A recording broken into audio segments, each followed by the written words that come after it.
Hello,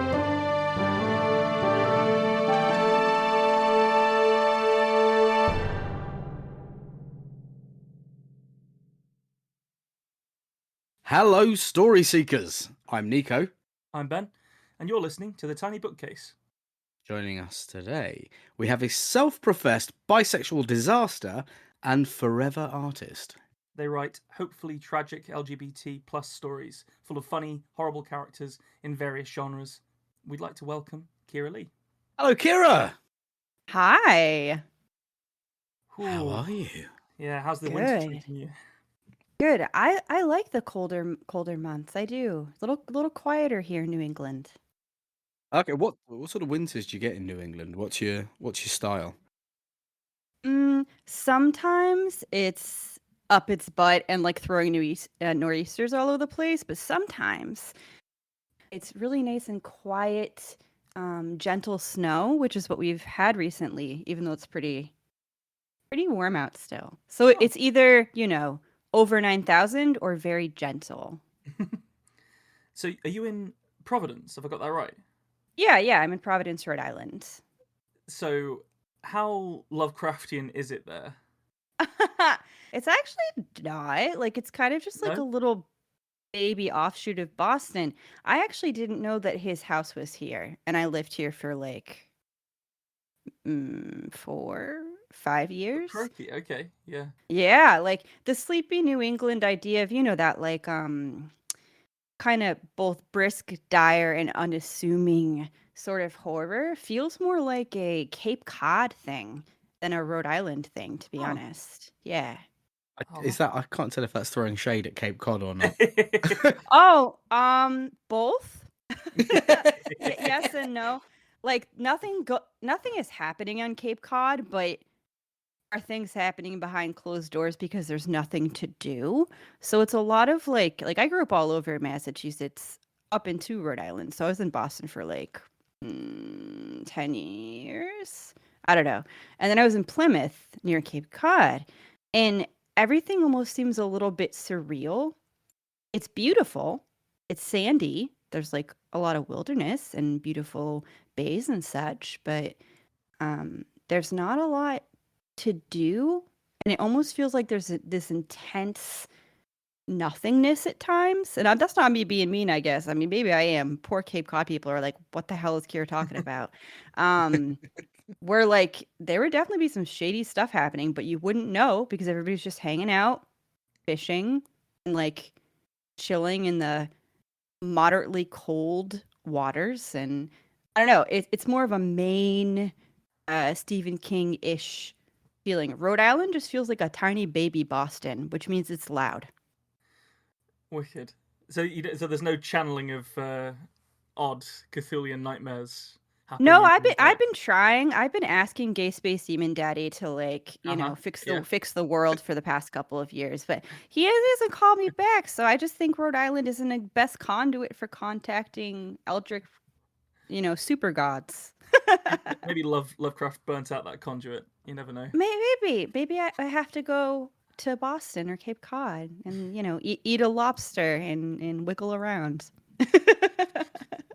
So we're going to be reading out some stories, but you're going to be reading out an excerpt from your book, aren't you? Which will be going in the middle, so people get ready for that. In terms of the stories themselves, I think Nico is going to be kicking us off this episode, and the prompt, which has been drawn from this excerpt by Kira Leigh, is Amnesia. Ready when you are, Nico. Amnesia. Let's try this again, shall we?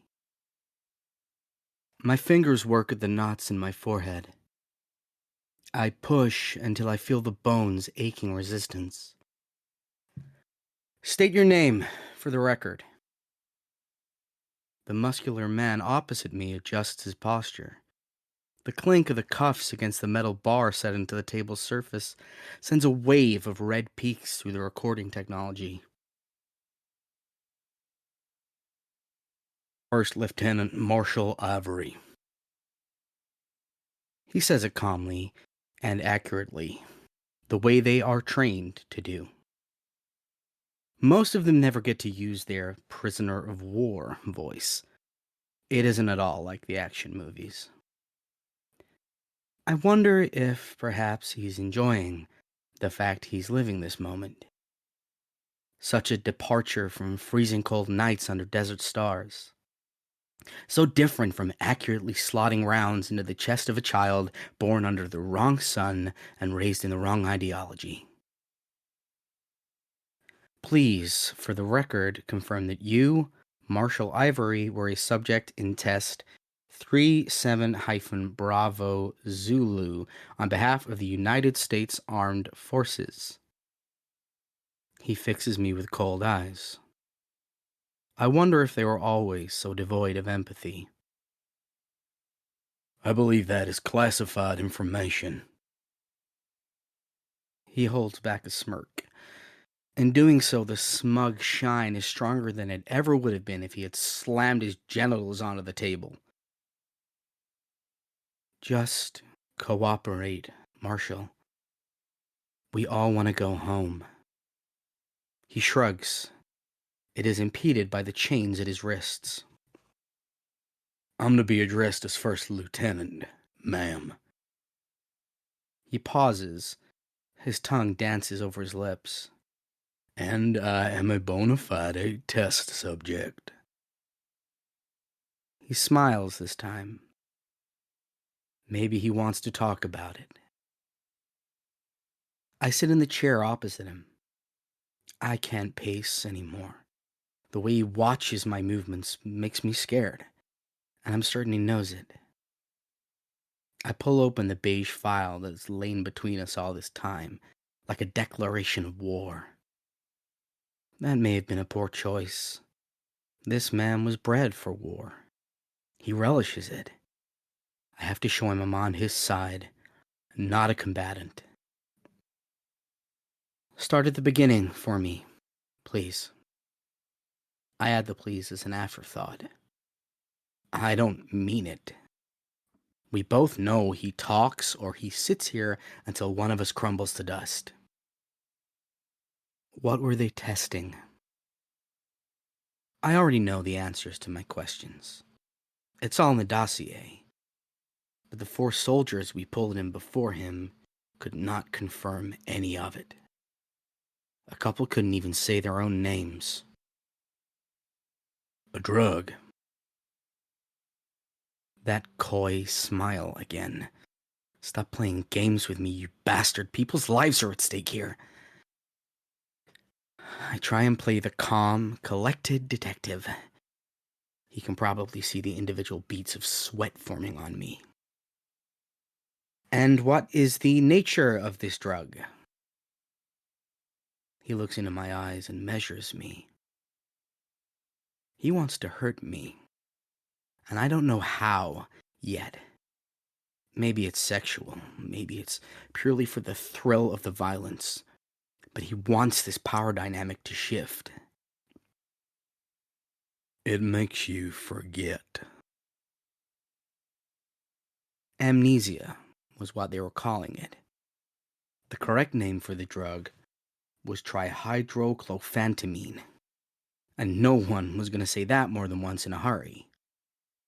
So they called it amnesia. It was a bad name for a good idea. Or maybe the other way around. Some egghead had figured that there must be an easy workaround for PTSD. These soldiers get trained, they become perfect little tools of war. They see something terrible, and then boom, just like that, you lose a weapon. It sounds heartless to me, but I guess assets are assets. So they start working on some miracle drug that makes you forget. I don't know how the thing is supposed to work. Science wasn't my major. All I know is what I've read in this dossier. Somehow, it works. They forget their traumas, but then they forget their tours of duty. People start asking, when did I get this medal? When are we going to ship out?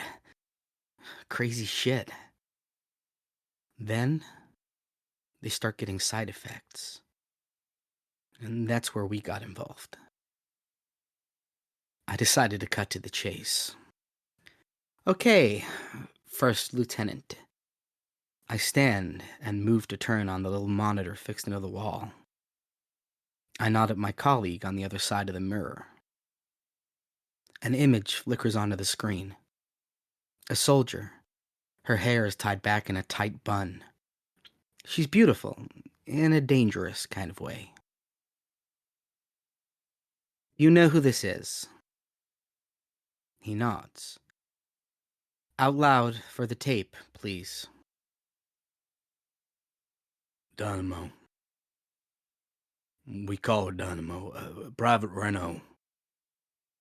He catches himself, allowing the familiarity to slip in. I motion with a rotating finger, and footage begins to play. Watch this, please. I don't bother warning him about the content this time. What plays out on the screen is horrifying. Private Renault is feral. She kills 3 unarmed men in a gas station. I don't watch it. I've seen it enough times, so I know what the sounds are. That was a head being slammed into the counter at the front of the station. The wet slop of brains escaping follows. The screams are so unusual. Hers seem like they could be words, but they don't have the right shapes in them. The men that die, theirs are just regular terror. I gesture for the previous tape. There's a pop as the footage changes, and suddenly we're looking at this room, days before. She looks small and scared in the chair where Marshall sits now. I look less tired, way less tired. What is this? What are you showing me? The first lieutenant shifts uncomfortably. That last tape was 4 days ago. This one, 2 weeks. I gesture for the volume to be raised, and together we watch. Renault tells me she's forgetting how to do things. I hand her a knife and fork and some food. She doesn't know how to use these tools. I hand her a crayon and paper. Write your name. Draw me a face. She can't. She can't do any of it. I gesture for the footage to stop and return to my seat, a frozen image behind me mirroring the stance I take now. Your friend killed a lot of people, First Lieutenant. I sigh a long sigh. It's pulled from deep in me. And not just her, either. All of the test subjects are... I flip the folder open to check the wording. Regressing. I move my fingers to my head again. I'm so goddamn tired. His face has lost all of its composure. So I'm going to ask you to do something for me. I pull a box of crayons from my pocket. Carefully, I withdraw the dark blue one. I slip a sheet of paper from the dossier and slide both across the table to the stunned man. Please write your name for me, Marshall. I don't... He fumbles at the crayon for a moment. His fingers seem unsure how to work the thing. I wish there was a clock in here. I don't even know what day it is now, truth be told. What's happening to me? You are forgetting, I say. I try to make it kind, but this conversation has happened so many times. I don't want to. He sounds scared, desperate. He begins to yank hard at the chains at his wrists. They creak in earnest. I let him fight. There's a wild animal glint in his eyes. Foam gathers at the corners of his mouth. He thrashes for some time. I move my chair back a little because, in truth, I'm frightened. I leave in the end. I need coffee and the comfort of somebody else's voice. By the time I come back, he is unconscious. His wrists are bloody and look raw where he's yanked them against the unforgiving metal. I pull my chair out, make a note in the dossier, and close it again. He is the only one left now. Suicide by cop for 2, madness for the others. Full descent into the animal mind. Forgetting who they were. Forgetting how to be human. I know this poor man, killer, haunted warrior only has a small amount of time left until he is gone too. Slowly, he begins to stir, and I nonchalantly click the tape to record once more. Okay, I say. Let's try this again, shall we?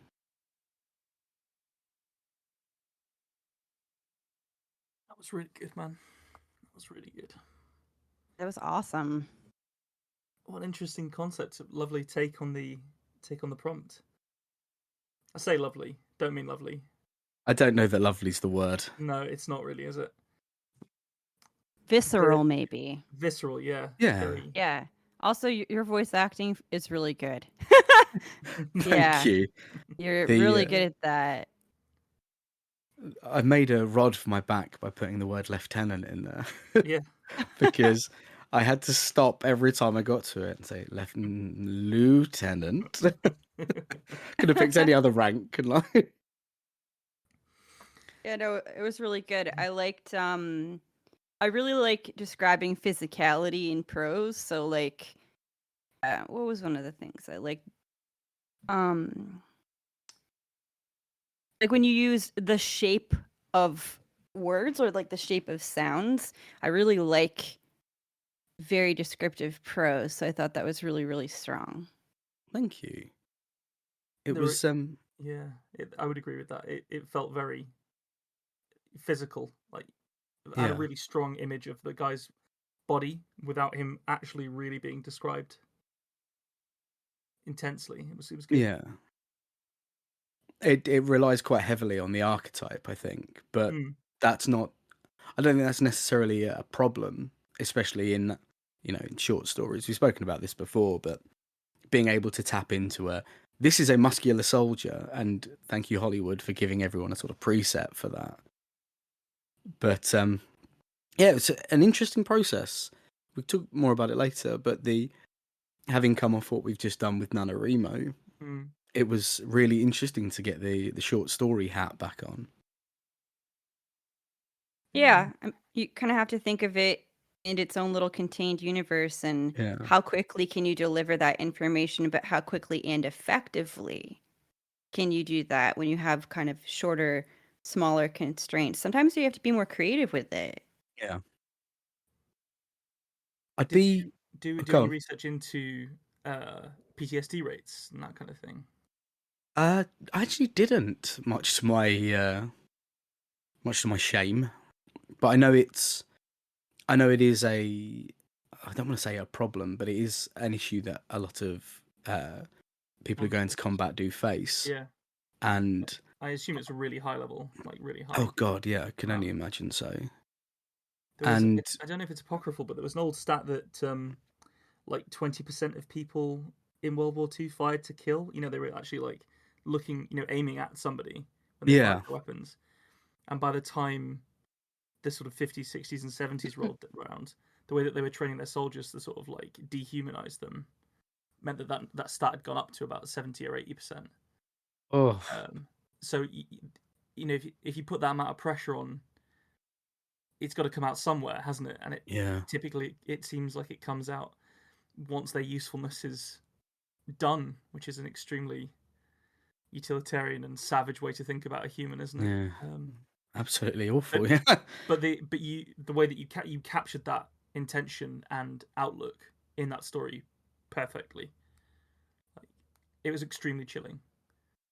There's one thing I did in it that I'd be really interested to know what you think. So when he's shown the two bits of footage, I wrote it the way around it is now. So seeing the hyper violent footage first, and then going back and showing regression. But would it work better the other way around? I don't think so. I think it works better for me anyway. That the way that you did it. I think it's a story beat that happens the right way around. Yeah. Yeah, I mean, I think so too, because consider like the form and function of the short story. Yeah. It was pretty, for lack of a better term, maybe striking. So if you reversed it, I would be curious as to see how that tonal shift would have impacted Yeah. the rest of it. You can always do something like that if this is an interesting story idea for you to kind of play with, where you would place a more robust or a more like story element. But I thought it was strong. I think it kind of fits the form and function of the art piece. Yeah, that was extremely eloquent. Yeah, that Oh, was, really? yeah, Am I being eloquent? Because I'm out of coffee and we're, yeah. No, it's wonderful. I think also it makes sense for the character perspective of Yeah. like because it's being done to shock in order to get a reaction, in order to break down someone whose conditioning is kicked in. Yeah. So it would have to go that way around, because you'd be like, because otherwise it wouldn't work. It would look like to them they could break out and become aggressive again. Whereas the way around it is, it's like, no, you see a neutered version of someone after they've had their aggressive outbreak. Yeah. Yeah. No, I liked it. I thought it was, and as Kira said, the voices were great. Getting two. Yeah, they're really good. Yeah. I might have to ask if you do audiobooks, because I might need some help. I might hit me up. I will. No, like paying gig. Well, we could talk after. Yeah. Well, that's wicked. Just slide that across the digital table. Oh, yeah. Nice. Well, that's it. Yeah. So speaking of your work, Kira, I think you've got an excerpt for us from which the Amnesia prompt was pulled. I do. Oh, it's a little technically challenging since it's 3 books, and I had to go, okay, which of these is a more, I guess, condensed, indicative, and maybe bite-sized is not the best word, but bite-sized. So actually picking chapter 14 out of Consuls Voss Volume 2, because sometimes amnesia can be one singular moment, forgetting something or misplacing something, or your whole life kind of being wiped away. But if you basically have an entire story that is about not remembering who you were, that's millions of little moments. So I had to pick one from the second one. I hope that's okay. That's perfect. It sounds really fun. Excited. Yeah, I hope it's all right. I will not be as eloquently spoken as Nico, but I'll do my best. And there's going to be a lot of swears, so just letting that sit there. Okay. All right, so this is chapter 14 of Constellas Voss Volume 2. Alex did a double take between Maya and Sebastian, and then held his head in his hand, as if massaging his metal skull would make it make sense. How does any of this fucking work? Alex blurted out, drained of all emotions, and drained from just thinking about how any of this fit together to begin with. I have a theory, Sebastian offered. What about that newspaper clipping in the library, dear? Asked Diana, who leaned into Al's shoulder as he did her own. A creature comfort. She made him feel safe, and he made her feel needed. Fabricated but important, I imagine. Like a lot of other things, I merely found them and placed them. Sebastian's explanation didn't impress the blonde. He shook his head. Maya narrowed her eyes, but said nothing for a few moments. Well, I'm sure of stuff, Maya piped up finally. I remember when we got together. Maya's voice fluttered. What? Alex looked from beyond the hand, mulling over his face to Maya. She didn't meet his gaze. What's your theory, boy? Diana asked in a sickeningly sweet manner to Sebastian. Sebastian raised a brow at the phrase boy. We were copied. Eugenics. Science. Sebastian replied matter-of-factly. Fucking pardon? Alex spat, moving away from Diana's shoulder to glare at Sebastian. Anger was easier for the blonde, a comforting friend. That's why I need him to remember. I think when he remembers, we can fix this. I think when we all remember, we can fix this. Sebastian insisted. That doesn't sound very usual nor rational, dear, Diana offered with a sigh. No, it sounds fucking psychotic, Alex agreed. Listen, I don't get it either fully, but why are we even here? Why was I different? Why does Tyr look like I used to? I feel compelled to remind all of you where you came from. I feel compelled to litter your lives with the things to make you remember. I feel compelled to help you. There has to be a reason. It's too orchestrated, Sebastian said, exasperated and fairly nauseous. So this situation was orchestrated, you're saying? Alex asked. That means we're looking for a motherfucking who, not a why. Alex held up his finger into the air, his eyes going blank. In a few seconds, he'd run through every single possibility via the data he had downloaded, checking every thread between every cataloged coworker and person on the entire spaceship. He pored over what he had, all that was and all that had ever been, all the information he had scored before a tier cock-blocked him from the network. What's beyond the room with the fancy handle? Alex asked, his eyes still blank. I'm sorry? Sebastian looked confused. The blonde robot tilted his head to the side before he spoke again, as if urging the data he was seeing to let him see beyond it. When I was hanging out with Satan, I could see his floor plan. Obviously, the blonde sneered. He likes to keep it hidden unless you're on it. Alex paused. But up there, I have a blank space. The blonde gestured, hand hovering the side of his head. I'm getting Blue Room. It feels important. I have no data on it. Alex's baby blues flickered on. Diana worried her lower lip when the blonde mentioned the room by name. I have been told it's a place much like this, darlings, Diana chimed in, hesitating. One must be invited to it. Not quite as bad, some have said, but, she continued, surely a place of secrets. Diana queried, a curious smile, unsure if she was helping. Let's check it out. I have a link up in the back, Sebastian offered, catching Diana's gaze. She nodded her response. Will Satan know we got on the net? Alex asked. No, I'm given a level of privacy that would make your head spin like my stomach is spinning right now, Sebastian said. Maya quirked a brow at him. So you say, Maya said, puncturing each word with further brow severity. Maya whisked her weapon free and was about to lead Sebastian with her gun pressed into his back, but Alex stopped her. He's right. We can't keep punishing him. He's trying to help.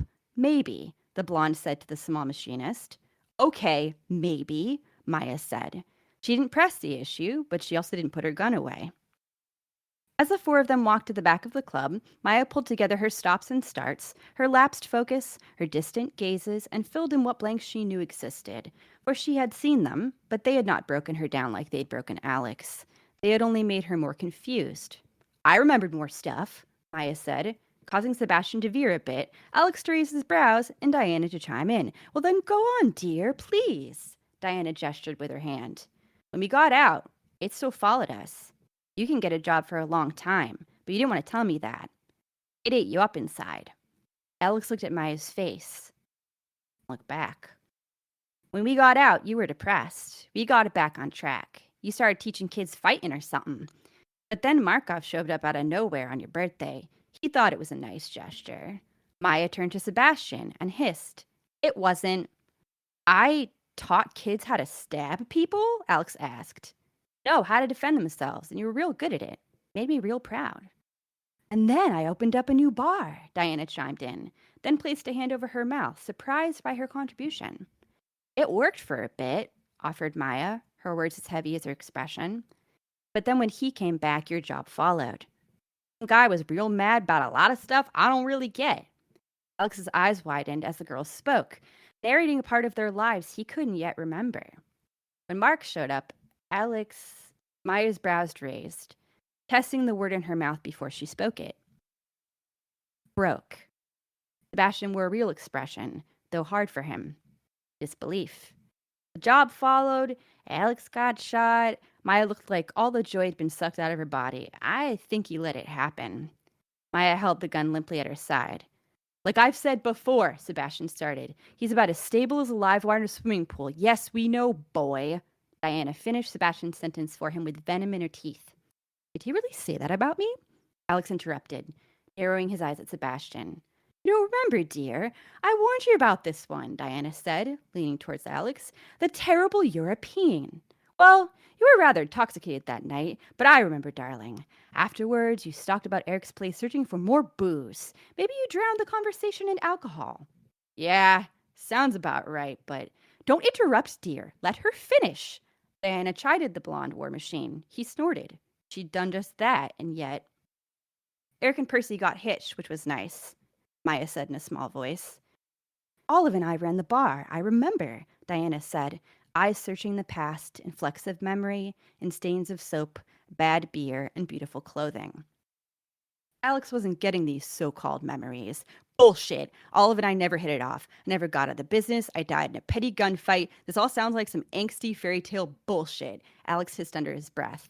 That's a bajillion% wrong, Maya said with a stern gaze. This is complete crap, Alex barked. Alex stalked forward and popped into the back room before the others. He sat down what he knew to be a terminal, and Sebastian took the other chair.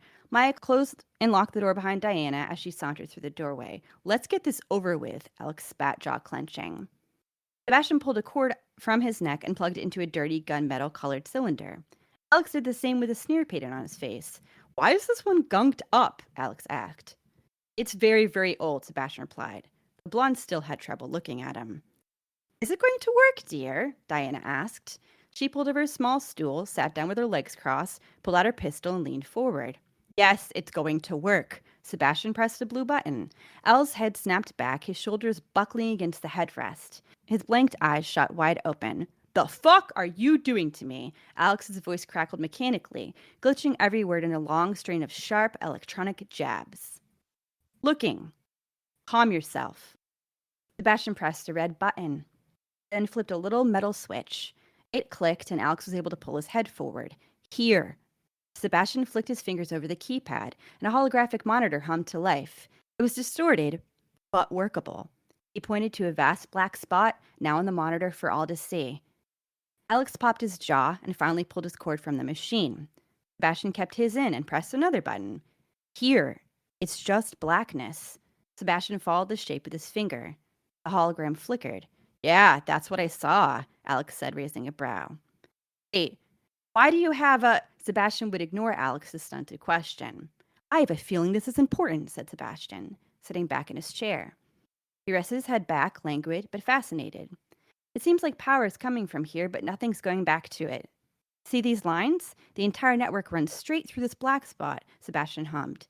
Is solar power not a thing? Asked the blonde synth. Do you see a sun anywhere, little bird? Sebastian said. Don't call me that. See here.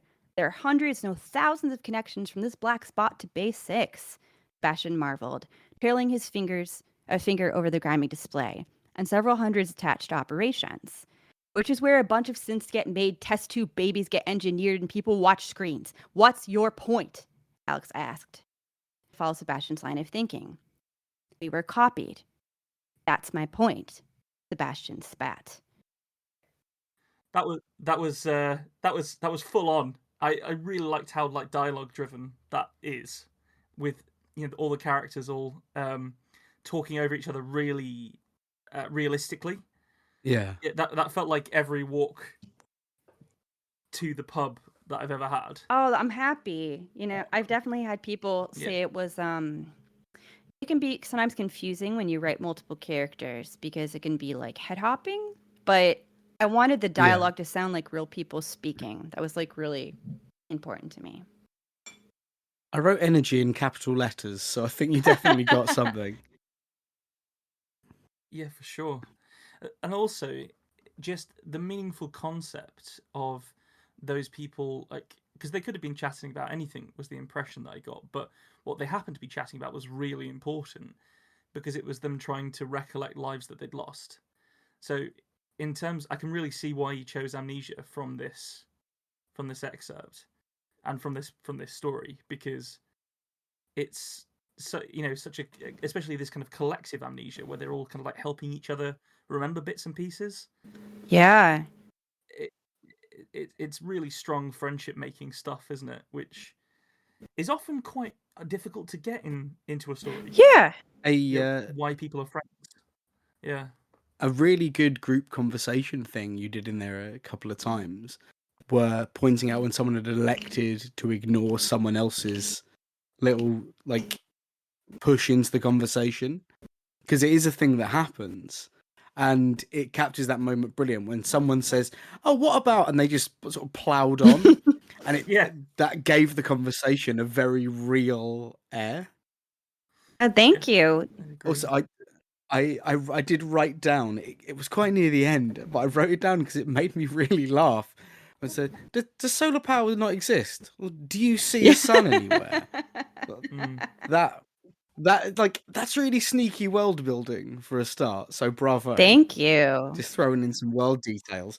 But it caught me so off guard. I was like, oh shit, I wasn't expecting that gag. Yeah, So well yeah. I mean, it's altogether a really funny story. But it's one of those stories where, on the surface, yeah, honestly, these are just messy, strange people in the future trying to remember stuff. Like, yeah, they are all friends, but they kind of don't know why, and they have to remember who they used to be, not just to Yeah. save themselves and each other, but like kind of the whole future. So it's a collective amnesia of just these like crackpot idiots who are just like, we don't even know why we're here. Why are we here? What is happening? Fuck. And I kind of like, I kind of like that, because you can talk about some pretty big existential, cyberpunk topics while still being fun and having characters bantering. There's obviously some horrific moments, because my big inspiration is like a lot of horror anime stuff like Akira, but but I mostly wanted there to be, every time there was something dire, was like, let's still have fun, because this cast of characters is fun, and you always got to have somebody cracking a joke. It can't just all be so helter skelter, if that makes sense. If you have like a long it makes no, that makes total sense to me. Like, I think it's a really natural progression, and I think you've spotted it and nailed it. Because if you read something like the Neuromancer or something like that, like proper core cyberpunk stuff, like Gibson stuff, there's not a lot of that happening. Like, there's people having conversations, but everyone's quite edgy all the time. Yeah. And they're very well defined, but to the point where they're sort of crystalline, and if they bump into each other too much and talk too much, you start to lose it. Whereas there was something like very organically frenetic about the conversation. Oh yeah. And the humor. Yeah, no, I made sure that every single character, I mean, I probably didn't do it any justice, because I'm not that great of a voice actor. Nico really impressed me. I'm not that good at it. I'm good at a Russian accent, but that's about it. But I wanted every character, even if I were to just write a whole stream of dialogue lines, to be like, you would more or less understand. You might get confused sometimes, but you would mostly understand they were all different people. Yeah. Yeah. It's got what the Marvel Cinematic Universe sometimes nails and very, very often falls onto its face attempting to do, which is having a lot of characters at once, speaking in individual voices and being funny when they need to be. And it's that getting that balance of them being funny when they need to be, instead of just funny because, oh, I thought of a joke that could go there, that makes or breaks those kind of narratives, I think. Definitely.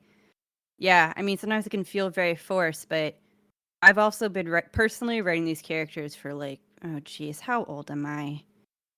Like at least 15 years. So, right. Yeah. That's all 3 books. Yeah, it's 3 books.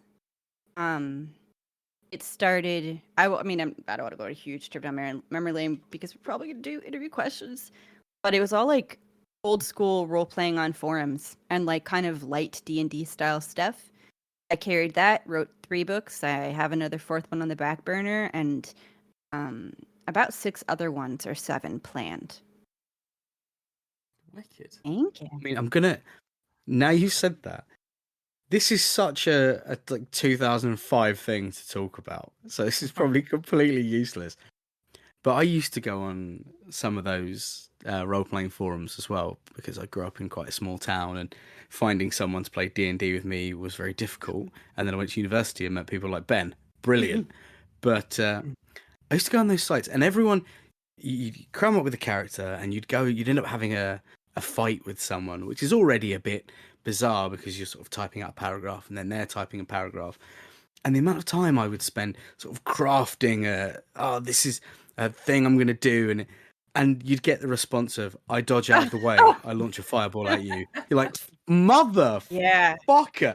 But I think that's really informed how I write, because I never want to be that angry reading a story. Yeah, no, I feel that. I actually used to GM. It was like different than DMing. I used to GM some of those like role-playing games.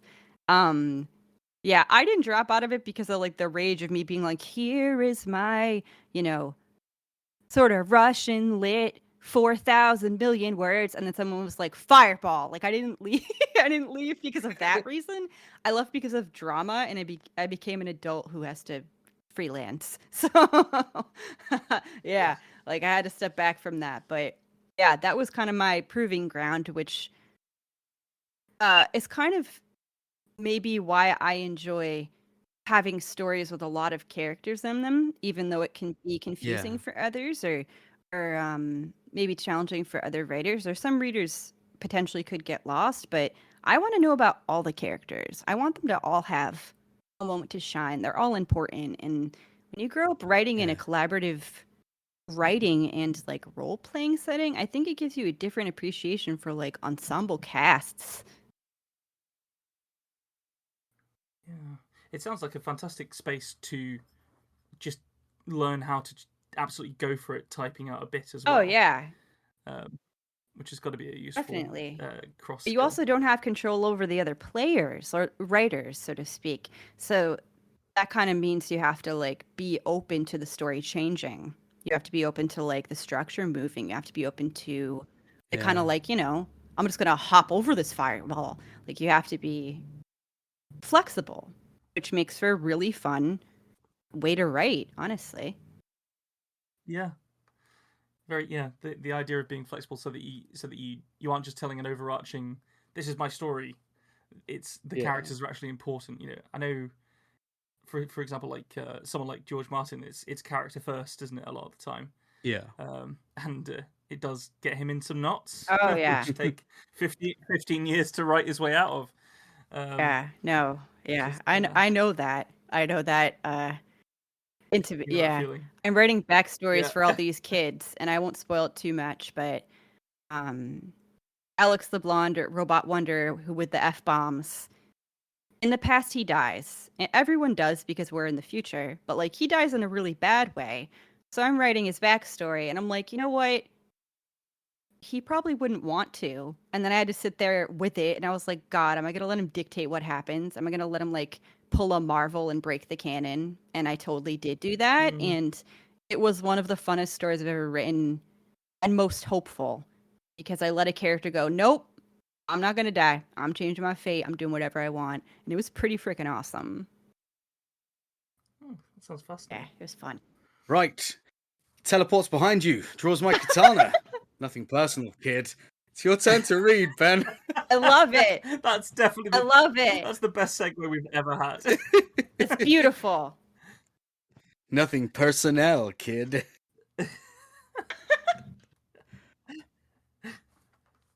Right, well, I guess I'd better read this story out then. It's yes, you should. I think it's a fair step from both of those, so you'll have to bear with me. But here we go.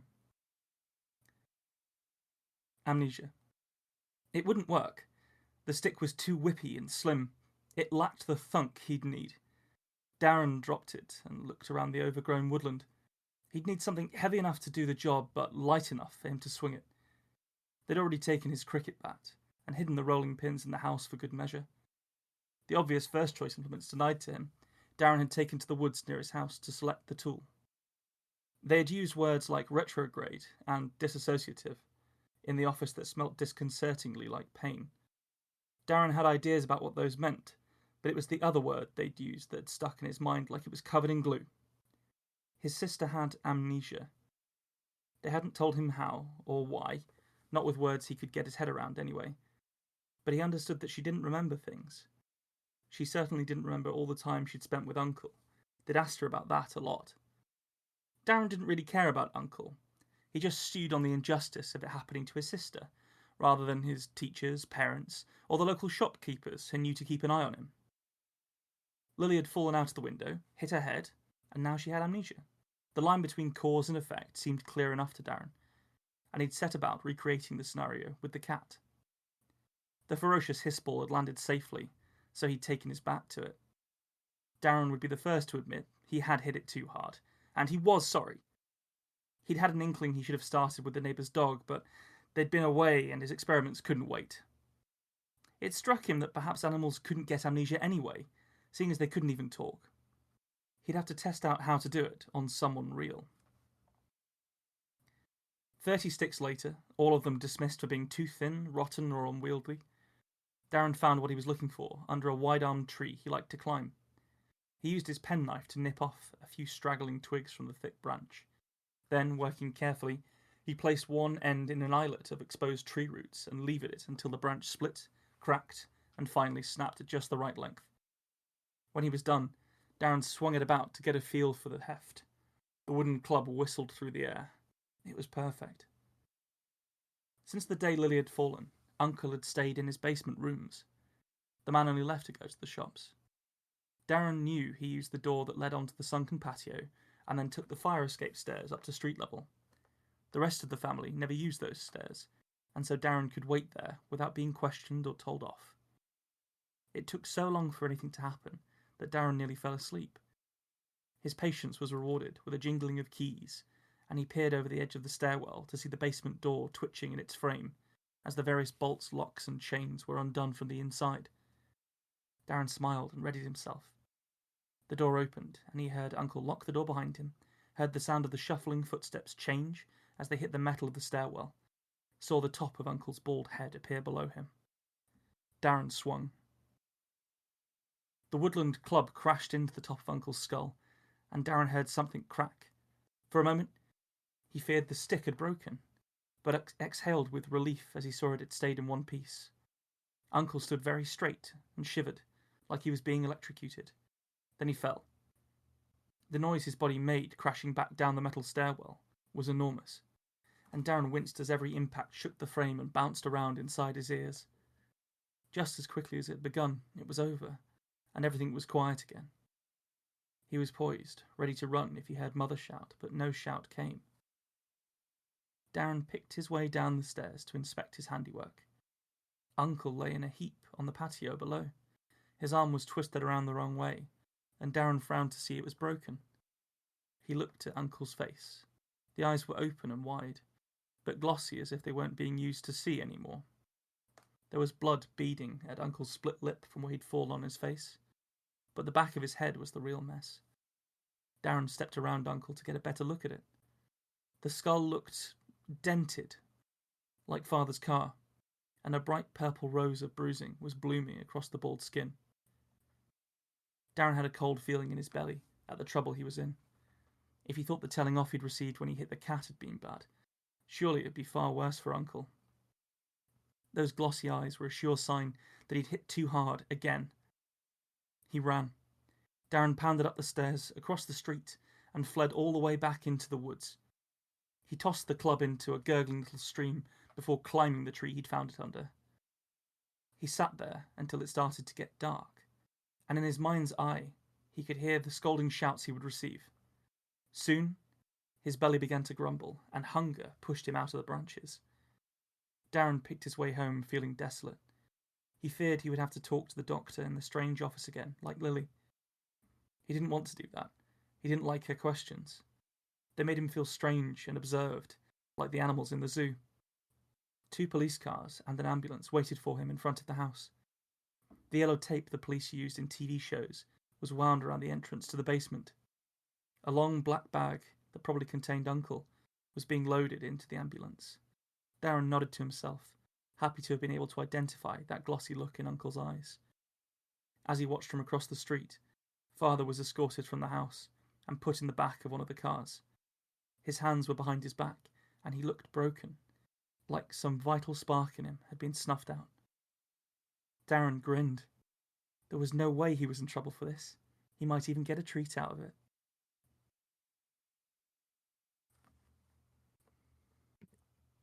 That is quite possibly my favourite thing you've ever read on this podcast. I'm happy to hear that. Darren was brilliantly realised. Like, absolutely brilliantly realised. That childlike train of thought was perfect. You had a moment where he was, thinking to himself, I don't even know if cats and dogs can get amnesia because they can't talk. And it's just such a brilliant... I can't really explain what I'm trying to say here. It was exactly how a kid thinks. And the being worried about being in trouble as opposed to having taken a life, and just absolutely spot on. Absolutely spot on. Well, I appreciate that. That's really kind of you. I was going for Psycho Just William. Yeah. I really liked it too. Like, because it's the lapse in the thinking, it's the incongruency where, even if you're really young, very many people be like, oh, I don't want to hurt this person, but it's almost like an alienness in a way, if that makes sense. Yes, definitely. I think he's definitely, whilst he does have like a childlike thought process, there is also the level that he is being he's being turned by circumstance into a bit of a psychopath. Well, because old Uncle Nonce down in the basement. Yeah, he's got his Nancy uncle. And I can't believe we're using the word nonce on the podcast. This is yeah. So, and it's like, this idea that you learn something as a kid and then try and apply it because it sounds useful. But he doesn't feel any remorse really for murdering the cat or his uncle. And actually, Rue's not trying it on the dog first, Yeah, it's an experiment. Yeah. Yeah, I like that. Yeah. Well, it's become a tradition now. So, Ben, is this based on a real historical event? Oh, really? In your life? No. I often although I have to say, I think there is some of like that kind of like disconnected little boy running around in the woodland. I think that stuff was all from me. But I didn't kill any cats or uncles when I was a kid, so... You weren't Christopher Robin with a flick knife, is what you're saying? Yeah, pretty much. No, so not from reality, really. It was sort of inspired by a bit of a family story that I was told the other day, which was so weird and so dark that I actually couldn't find a way to tell it inside 1,500 words and sort of didn't want to. Right. So I assume that will come out at some point when I figure out how to tell it, if there's a right prompt that comes up on the podcast. But yeah, I often don't. I don't think I've written from the point of view of a kid before on the podcast. No. Anyway, it was quite fun to do that. Yeah, are you aware of Just William? Yes. Yeah. I don't suppose it. I think it's a very English thing. I doubt it's. I don't know if it would be across the pond. Yeah. Yeah. But they're like sort of. He's like a rambunctious little boy. Gets into trouble during World War II. Lots of little short stories based around this lad called William Brown. And I listened to them as a kid and possibly modelled some of my worst behaviours on him. So yeah, I was sort of going for that a little bit because I rediscovered them recently. I found that they're all on Audible, which is amazing. Oh. And they've collected them all, and I remember listening to them as a kid, and it's the same recordings. It's a real trip down memory lane. So, and this is what came out. So there we go.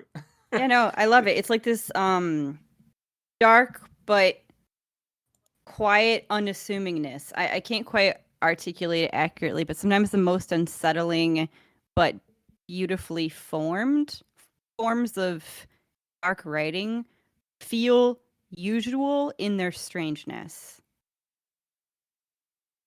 Yes, I think think Stephen it's- King's quite good at doing that. At least until things get really weird. I think it's if you can, when you're writing the character well enough that we assume them quickly, their oddness is our oddness, and you did it very well there. Where because we're with this boy along the way, and the darkness kind of happened around us gradually. You were never like, oh god, this is a terrible little git. You were just like, oh, what a strange time this boy's having. Yeah. Why are they hiding rolling pins from him? He's struck his uncle. Yeah. I mean, you kind of fade into it, like kind of dipping into shadows in a way. Yes. Yeah. Go on then. I'll let you nonce.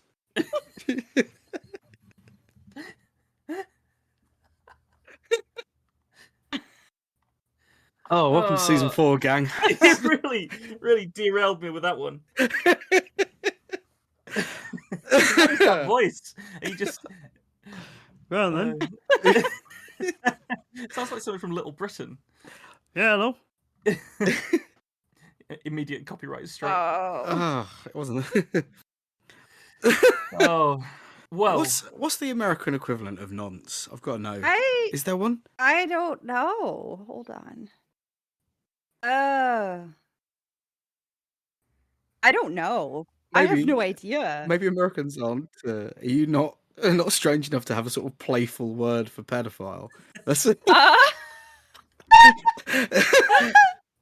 I don't think so. Well, it's good to be British.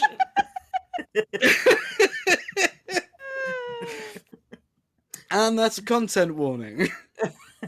I think we were well past content warning. Yeah. Oh. Yeah, we're cool. You're both lovely, by the way. Brilliant. Thank you very much. Problem. Thanks for joining us for this episode of the Tiny Bookcase. Remember to subscribe, otherwise you're going to miss out on the future fun. Also, tell a friend. If you like this episode, link them to it. We'd be tremendously grateful. You can follow us on Twitter at BookcaseTiny, Facebook at The Tiny Bookcase, and Instagram at BookcaseTiny for updates. Speaking of supporting the podcast, well, magic can only take one so far. The Tiny Bookcase is supported by the generosity of its patrons. Those kind souls have really kept my belly full the last year. Let's cast a spell for them, shall we? For magnificent beardery, let's cast the Chinicus folliculale spell on Gary Laird. For rich ginger tones on the scalp, let us cast the Orangi Hedondo spell for Scott Byrne. And for general fabulousness, why not the Ooh La La How's Your Mother spell on Matthew McLaren?